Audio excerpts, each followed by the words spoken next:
Hey guys, welcome back to the channel. As you know, we recently went to the 40-inch Atturo stickies on the JK, and along with that comes a little bit more responsibility of the Jeep and mainly the components that the tires are attached to, which number one for us is the axles.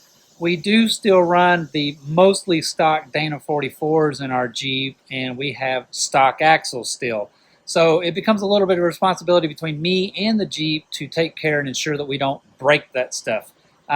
With the 40s, it is very easy to twist an axle or something like that, and we haven't gone to 60s yet in the Jeep. That's a lot of money, maybe later down the road.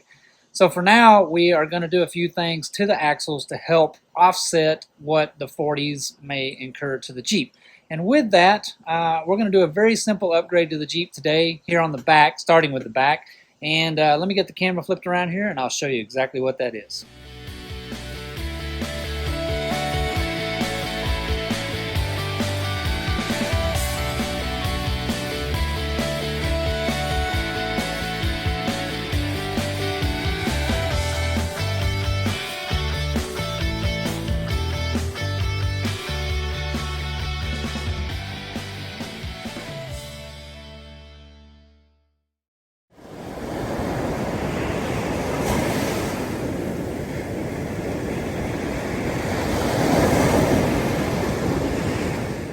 Like I said, guys, welcome back to the channel here.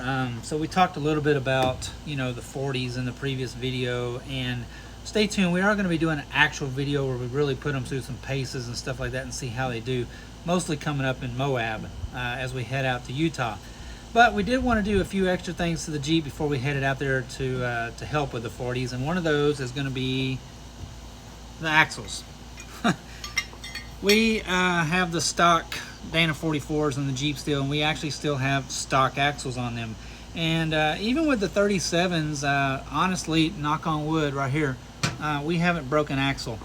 And a lot of that comes to just pure carefulness with what we do. We don't put ourselves in a situation and we don't beat on the Jeep to try and break an axle. But with us heading to Moab, with the amount of grip that there is out there on the rock, and with the stickies and stuff, we did want to go ahead and get some better axles in the Jeep. So I got online and I started researching a few axle choices, and this is what we ended up getting. We got the Nitro 4340 Chromoly axles for the back of the JK. Now, I looked for the 4340s, especially. You'll see a lot of things out there when you start looking: 4140, 4310, 4340. The 4340 has a higher carbon content in it than like the 4140s or the 4310s. Those are going to have more chromium in them, which is going to make them hard.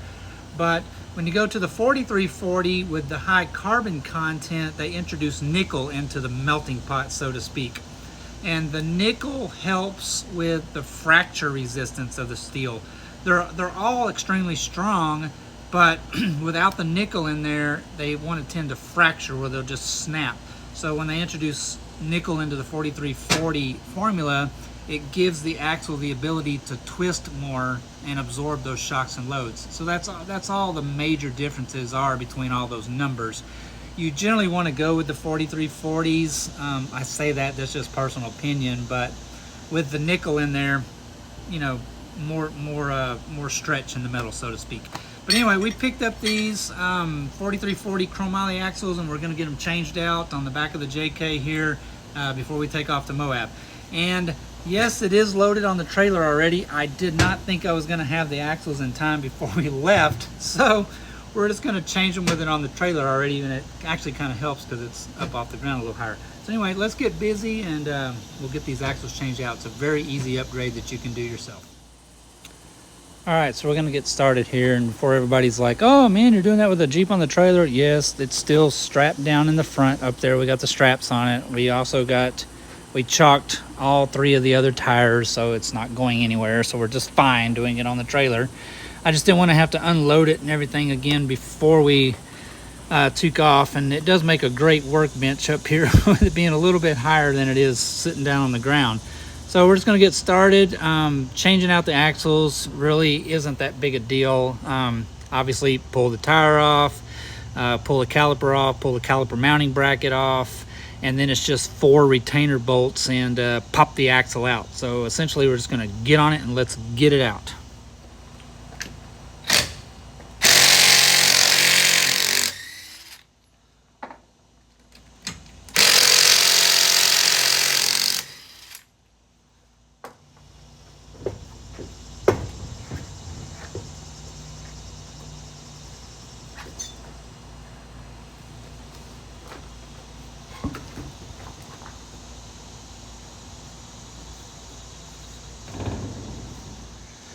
All right, really pulling the axle out of one of these things is really super simple. Let's get back here in the back and I'll show you.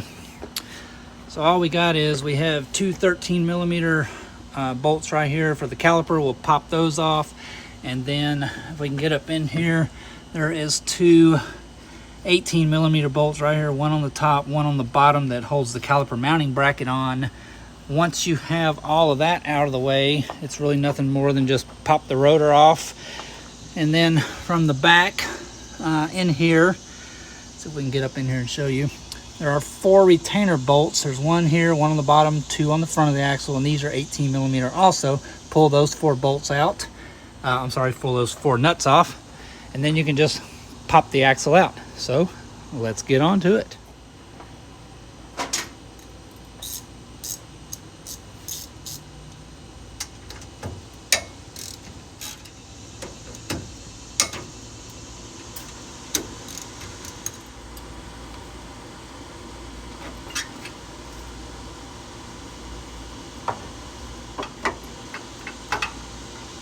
A prime time to do brake pads if you need to change them.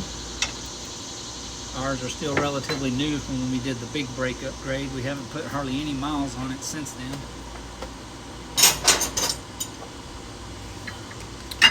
Now, like I say, it's just 2 18mm bolts here holding the caliper mounting bracket on.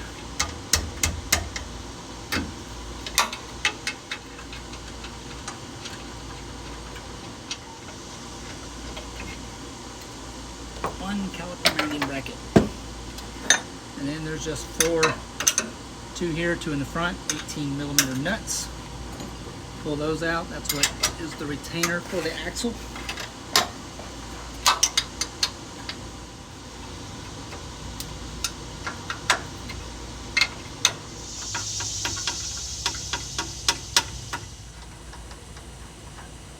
All right, there we go.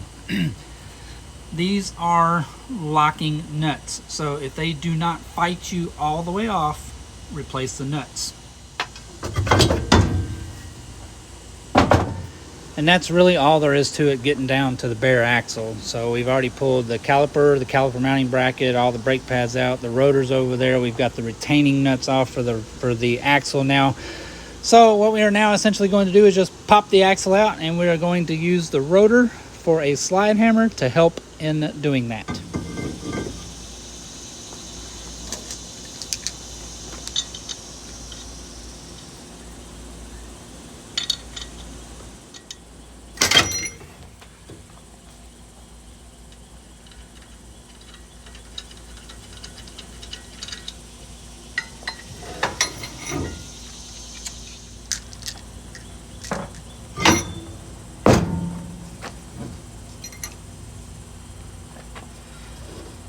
And we don't want to tear these up because we're going to keep them for spares.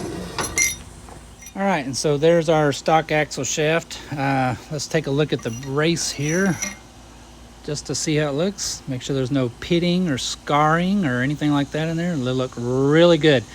We have about 62,000 miles or so on this Jeep here. We bought it originally not intending with it being an off-road vehicle only, really. It was purchased to be a daily driver, and it has since converted into this. But that's pretty good, I think. We've not beat the Jeep up any, but we've not been easy on it either. So I'm going to go ahead and take a look at the axle here.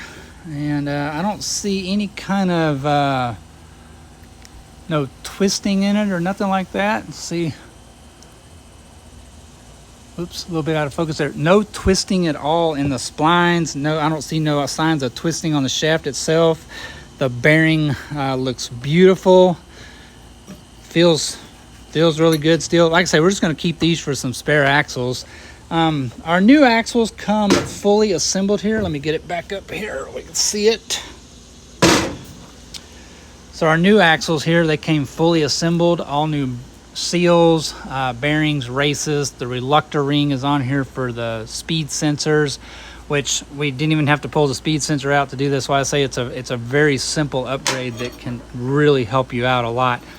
So anyway, that's it for popping it out there. So now it's nothing but just reversing all that and getting the other axle put back in there. All right, before we jump ahead of ourselves and throw that axle in there, there's one more thing I want to remind you of. Remember I said these come fully assembled, all right? So they have threaded bolts, lug studs, whatever you want to call them, already installed in the flanges, and they come pre-assembled on a 5-on-5 bolt pattern, although the axles are a multi-bolt pattern. These are threaded holes, so they do not take the pressed in wheel studs anymore. They are actually threaded in. Do yourself a favor. Like I say, they come fully assembled. Do yourself a favor. Pull every single one of these studs out. They do have some kind of locking compound on them from Nitro, but I don't know what it is, and I don't know if they're torqued properly or not. So pull these out, apply some thread locker.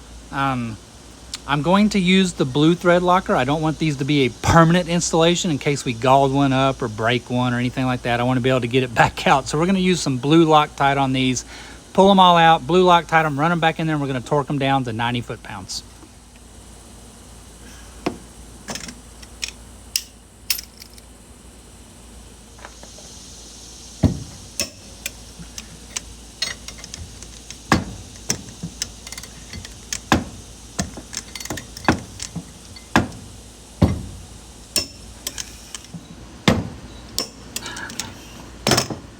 There we go. Better to be safe than sorry, as to say, right?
Just like that.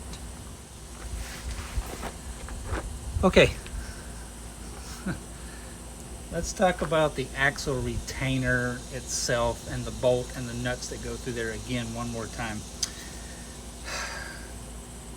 Fiat Chrysler actually came out with a TSB about not reusing axle retainer bolts and nuts and such forth due to weakness around the head here after they've been torqued.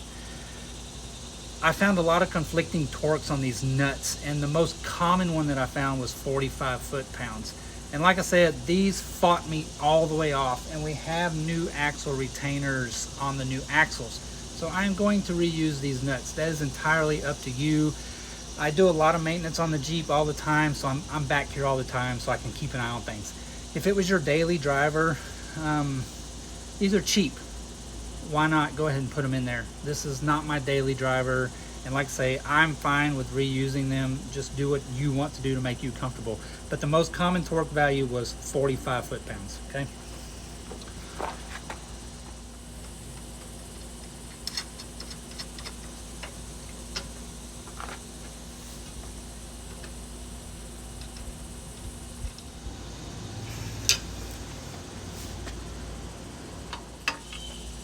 All right, there we go.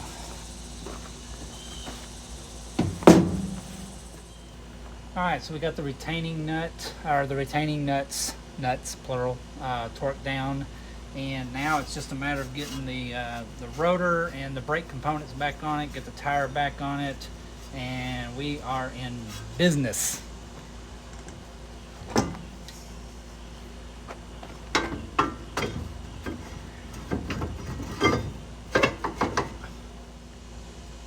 It's almost a shame to cover those pretty things up. Caliper mounting bracket, two 18mm bolts. We're going to use just a little tiny bit of blue Loctite. We don't want this to be permanent, so we're not going to use red. And don't paint it. It doesn't take much.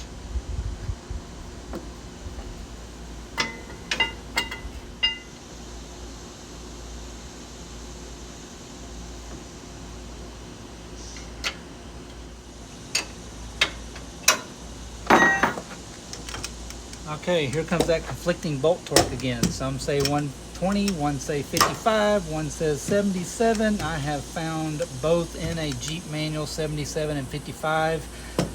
It generally was 77 on the front, 55 in the back, but I also found a reference for 77 in the back. So I don't know. We're just going to go to 77.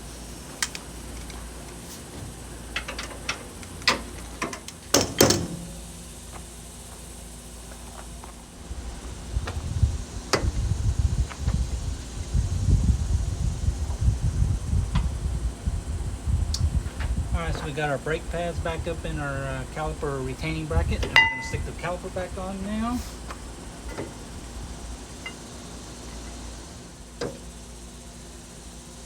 It's just two 13mm bolts, one on the top, one on the bottom. And those torque to 23 foot-pounds.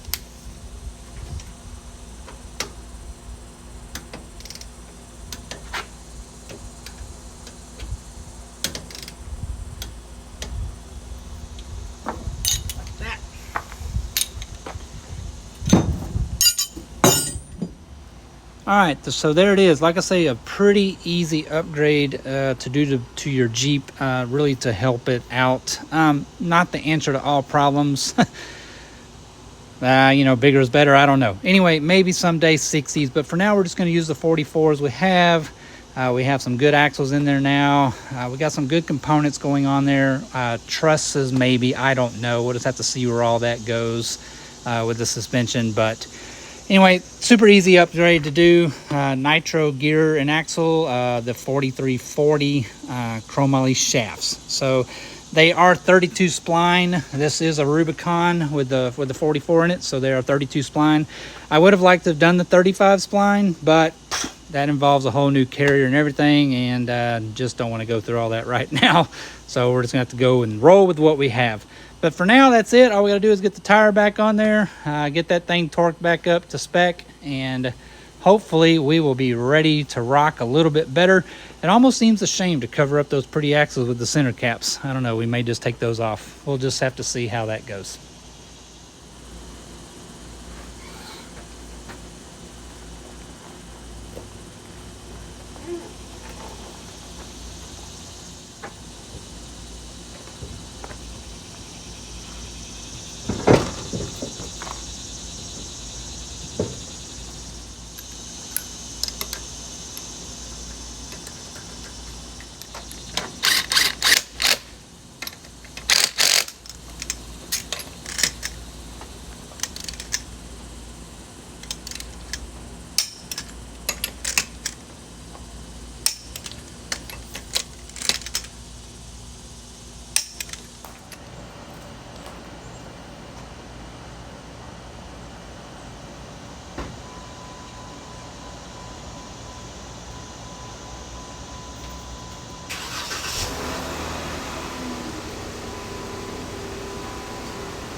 Well, thanks for watching, guys. Like I say, real simple upgrade to the Jeep. We're loaded up, and that is it. I'm not doing any more to it until we go to Moab and have some fun with it. Thanks for watching. If you wouldn't mind, if you could hit that subscribe button down there, it would really help us try to figure out that crazy algorithm called YouTube. See you guys later.